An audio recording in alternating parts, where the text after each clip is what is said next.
In a city of 8 million people, is it possible to completely disappear? Imagine standing in a crowded room, screaming at the top of your lungs, but no one turns around. That is the sound of Julian's life.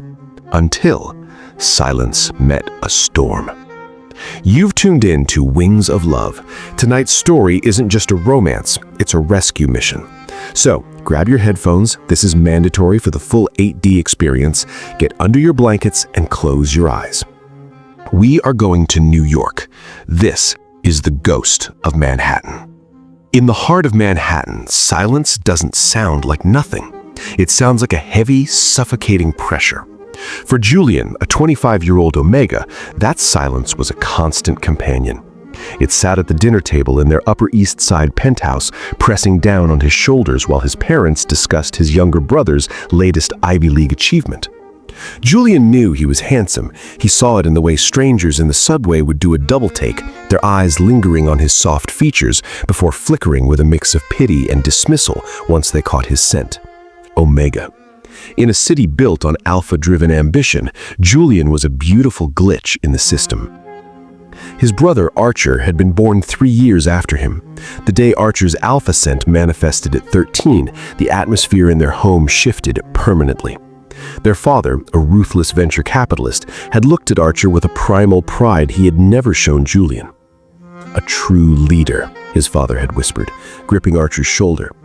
Meanwhile, Julian stood in the shadows of the kitchen, his own scent, sweet, delicate, and in their eyes, inferior, marking him as obsolete. 12 years later, the invisibility was complete. "Julian, for heaven's sake, stop picking at your organic kale and listen," his mother snapped, her voice cutting through the quiet hum of the morning. They were sitting in their sun-drenched breakfast nook, overlooking Central Park. Julian flinched.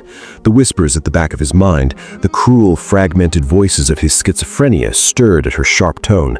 "Useless. Burden. Ghost," they hissed. "Yes, Mother," Julian said softly, his voice barely a breath. Archer breezed into the room, radiating the kind of alpha confidence that seemed to suck the oxygen out of the air. He looked like their father, sharp jawline, cold eyes, and a presence that demanded attention. "Morning, family," Archer chirped, ruffling Julian's hair with a condescending smirk. To a bystander, it looked like sibling affection. To Julian, it was a reminder, "I can touch you because you are no threat. You are beneath me." "Archer, honey, we're finalizing the gala details for your wedding to Elena," his mother said, her voice instantly warming. "The Pierre Hotel is confirmed. It's going to be the social event of the season." Archer was marrying Elena Vance, a high-profile beta from a political dynasty. It was a merger of power, a perfect New York alliance. Everything Julian could never be. "That's great, Mom," Archer said, piling his plate with protein. "Julian, you'll be there, right? I mean, hide in the corner if you have to, but try not to look too twitchy. We don't want the Vances thinking we have a situation in the family." Their father didn't even look up from his Bloomberg terminal. "He'll be there, though why we have to parade an Omega son with complications in front of our investors is beyond me. It's embarrassing enough without the mental instability." Complications. That was their word for his diagnosis. 2 years ago, after his grandmother, the only person who truly saw him, passed away, Julian's world fractured. The voices became constant, and reality became a slippery floor he couldn't find his footing on. His parents' solution wasn't therapy or compassion, it was shame. "Maybe he'll find a coat-check girl to pity him," Archer joked, and their mother actually chuckled. Julian stood up, his chair scraping loudly against the marble floor. "May I be excused?" No one answered. They were already debating floral arrangements and guest lists as if he had already evaporated into the New York fog. Upstairs, Julian leaned against his bedroom door, his breath coming in ragged gasps.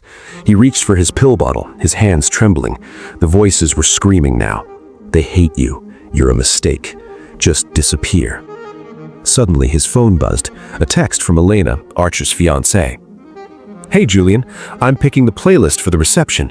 You have an incredible ear for music. Could you give me some suggestions? I really value your taste."